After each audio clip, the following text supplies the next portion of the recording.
Se vamos tratar de Dostoiévski com rigor, há alguns aspectos fundamentais. Primeiro, o contexto intelectual. Ele está inserido no período da Rússia pré-revolucionária, com debates sobre niilismo, socialismo e fé.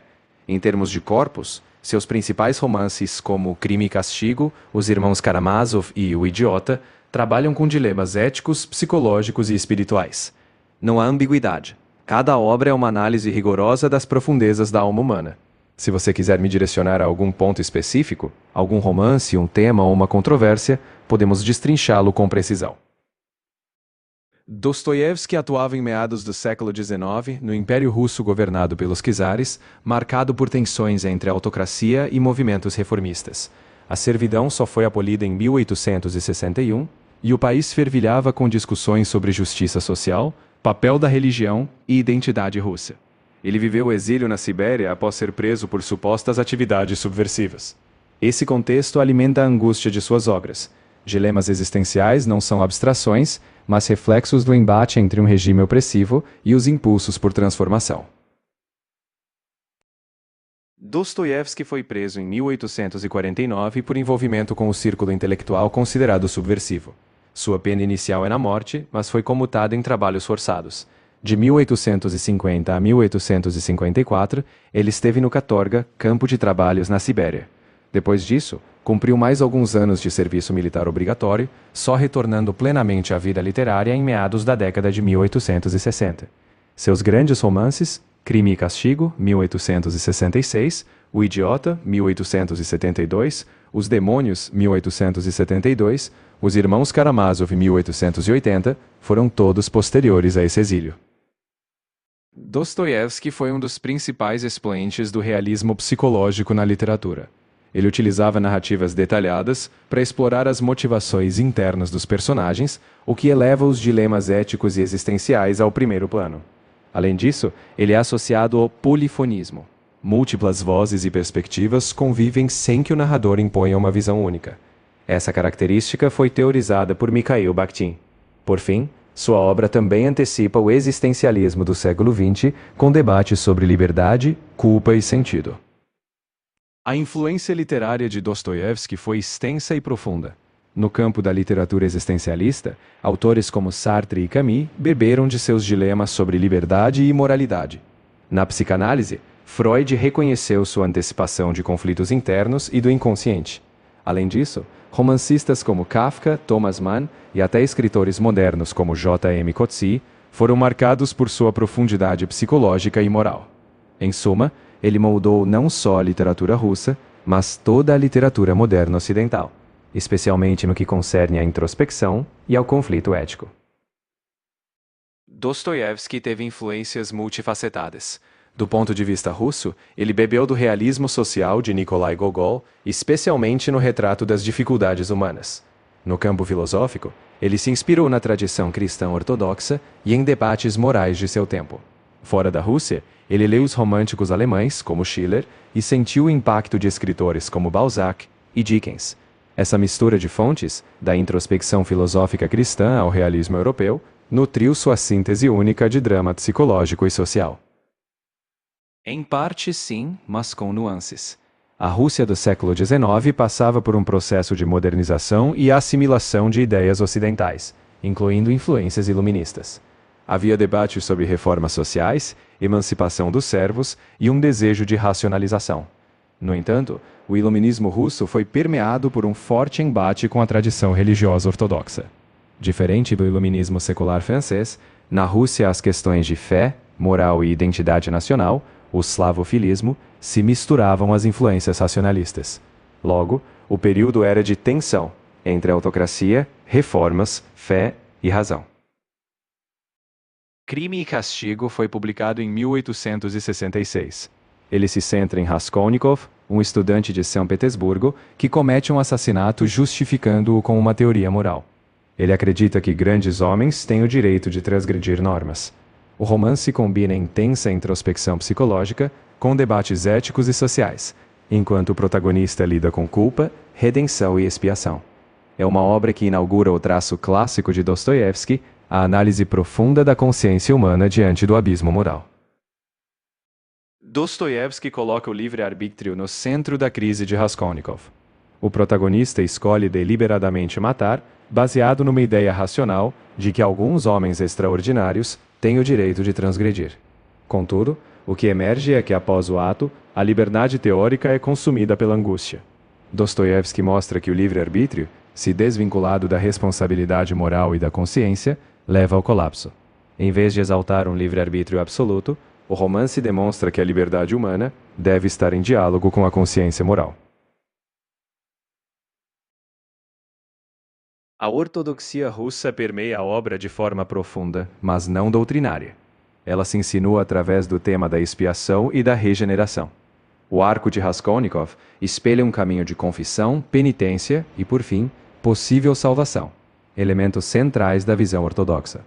Personagens como Sônia, que encarna valores de humildade e sacrifício, refletem uma ética cristã de amor e compaixão. No entanto, Dostoiévski não impõe a fé. Ele a apresenta como uma via de confrontar a culpa e dar sentido ao sofrimento humano, sem reduzir a narrativa a proselitismo. Sônia é uma jovem que se constitui para sustentar a família, mas mantém uma pureza espiritual. Ela é o contraponto moral a Raskolnikov. Quando ele confessa a ela seu crime, Sônia encarna a compaixão, incentivando-o a buscar expiação e arrependimento. É ela que o convence a se entregar à justiça e o acompanha ao final, sugerindo a possibilidade de redenção. Em suma, Sônia age como catalisadora do arco de transformação moral de Raskolnikov, oferecendo a ele um caminho de regeneração através do amor e da fé. Sim, o arco de transformação moral de Raskolnikov existe, mas é gradual e não simplista. Ao longo da narrativa, ele oscila entre justificativas racionais e uma consciência que o atormenta. A mudança real só se consolida após ele se entregar à polícia. No epílogo, vemos seus primeiros passos de transformação no campo de trabalhos forçados, sob a influência de Sônia. Não há uma redenção triunfante e imediata. Dostoiévski apresenta a transformação como um processo lento, onde a verdadeira liberdade, vinculada à moralidade, começa a despontar. Sim, a plausibilidade é deliberada.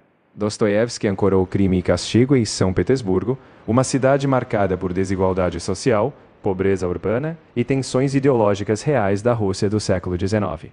A concepção de Raskolnikov reflete o ambiente intelectual da época, onde teorias utilitaristas e debates sobre o indivíduo e a moralidade circulavam.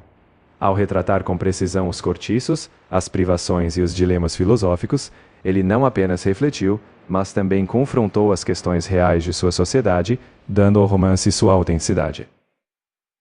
Há paralelos, sim, embora as abordagens sejam distintas. Tanto Dostoiévski quanto Dickens exploram a desigualdade social e a condição humana em contextos urbanos. Dickens, em obras como Oliver Twist ou Grandes Esperanças, enfatiza as injustiças da sociedade vitoriana, com um tom moralizante e, às vezes, com esperança de reforma social.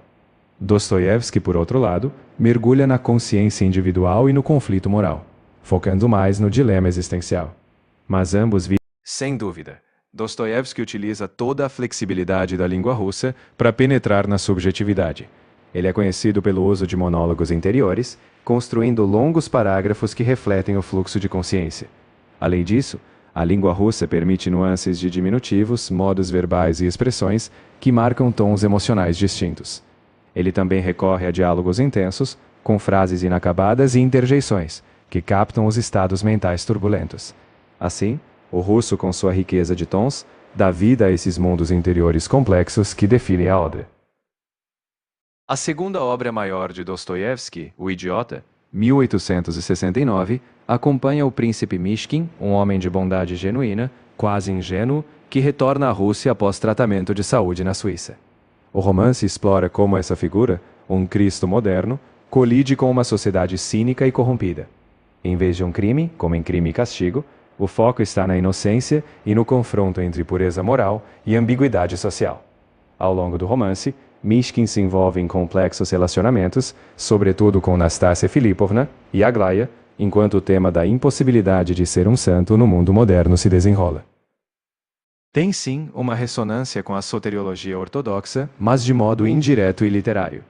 A tradição ortodoxa enfatiza a teosis, a busca da união com Deus e a santificação progressiva. Em O Idiota, Dostoiévski dramatiza essa aspiração impossível em um mundo corrupto. O príncipe Mishkin, com sua pureza quase crística, tenta viver esses ideais, mas colide com as paixões humanas e as estruturas sociais. A obra não oferece uma solução teológica, mas ecoa o dilema ortodoxo. O ideal de santidade é sublime, mas sua realização plena no mundo é trágica e complexa. A associação é interessante, mas o tom é bem diferente. Enquanto Erasmo, em Elogio da Loucura, usa a sátira para criticar os vícios da sociedade e da igreja, com um tom irônico e distanciado, Dostoiévski adota um tom trágico e profundamente emocional. Em O Idiota, não há ironia cínica. O que há é um confronto doloroso entre a pureza do protagonista e o mundo corrupto. Se Erasmo joga com humor para iluminar absurdos, Dostoiévski nos lança em um drama existencial. Ambos escoem falhas humanas, mas Dostoiévski o faz com patos, não sátira. A terceira obra-chave é Os Demônios, 1872. Inspirado em eventos reais, ele retrata um grupo de revolucionários radicais numa cidade russa, explorando o caos moral quando ideias extremas saem do controle. O romance é uma poderosa crítica ao niilismo e ao vazio ideológico. A figura central, Piotr Verhovensky, manipula os outros ao extremo, levando ao desastre. O protagonista Stavrogin personifica o homem desprovido de valores e à beira do colapso moral. Os Demônios é um estudo intenso sobre ideologia, destruição e a busca pelo sentido em um mundo em crise. Sim, há uma afinidade conceitual. Tanto Os Demônios de Dostoiévski quanto Laranja Mecânica de Anthony Burgess lidam com a questão do livre-arbítrio, violência e ideologia. Em Os Demônios, o niilismo radical leva ao caos social e moral, enquanto em Laranja Mecânica, a questão é se a violência pode ser corrigida tirando a liberdade de escolha. Ambos os autores alertam sobre o que acontece quando o indivíduo ou a sociedade perdem a bússola moral. Apesar de contextos diferentes, ambas as obras desafiam a ideia de que soluções ideológicas extremas ou total controle sobre o comportamento podem resolver o mal humano. Exato. Dostoiévski e Nietzsche são contemporâneos, mas não tiveram contato direto. No entanto, há um diálogo intelectual indireto. Ambos diagnosticaram o vazio de valores na modernidade. Dostoiévski em Os Demônios retrata o colapso moral quando a fé é abandonada. Nietzsche, por sua vez, teoriza a morte de Deus e o niilismo como desafios a serem superados. A diferença é que Dostoiévski busca respostas em uma fé renovada, enquanto Nietzsche propõe a transvaloração de todos os valores. Assim, as obras de Dostoiévski antecipam questões que Nietzsche mais tarde exploraria, mas cada um trilhou seu próprio caminho. A quarta obra é Os Irmãos Karamazov, 1880. É o testamento literário de Dostoiévski e sintetiza suas grandes questões: fé, livre-arbítrio, moralidade. A trama gira em torno do assassinato de Fyodor Karamazov, patriarca de uma família disfuncional. Seus filhos, o cético Ivan, o espiritual Alyosha e o apaixonado Dmitri, representam diferentes posturas filosóficas. O livro é famoso pelo Grande Inquisidor, onde Ivan questiona a justiça divina. Ao final, Dostoiévski não resolve o dilema, mas confronta os leitores com a liberdade, o amor e a responsabilidade humana diante do mal. A relação é direta. Os irmãos Karamazov abordam a Teodiceia com profundidade. O personagem Ivan questiona como pode existir um Deus bom e onipotente em um mundo com tanto sofrimento, especialmente o das crianças. Esse é o coração da Teodiceia, justificar ou explicar o mal diante de um Deus justo. Dostoiévski não oferece uma resposta definitiva. Ao contrário, ele coloca essa tensão no centro da liberdade humana. A fé, para Dostoiévski, não é uma certeza fácil, mas um salto diante do absurdo. Assim, o romance lida diretamente com a Teodiceia, deixando o leitor frente ao mistério do mal. Kierkegaard não leu Dostoiévski, já que Kierkegaard morreu em 1855, antes de Dostoiévski atingir sua maturidade literária. Porém, os paralelos filosóficos são notáveis. Ambos exploram a angústia e o salto de fé diante de um universo que não oferece certezas racionais. Kierkegaard o faz no contexto do cristianismo protestante, enquanto Dostoiévski o faz na tradição ortodoxa, especialmente em Os Irmãos Karamazov. A afinidade é que ambos reconhecem o absurdo e exigem uma decisão existencial e pessoal diante dele. Sim, ele é frequentemente considerado um precursor do existencialismo literário. Ao dramatizar dilemas sobre liberdade, responsabilidade e fé, em um mundo que parece desprovido de fundamentos seguros, Dostoiévski antecipa temas centrais que filósofos existencialistas, como Sartre e Camus, desenvolveriam mais tarde. Seu foco na escolha individual, na culpa, no sentido do sofrimento e no enfrentamento do absurdo da existência, coloca suas obras como raízes literárias do existencialismo, mesmo antes do termo existir.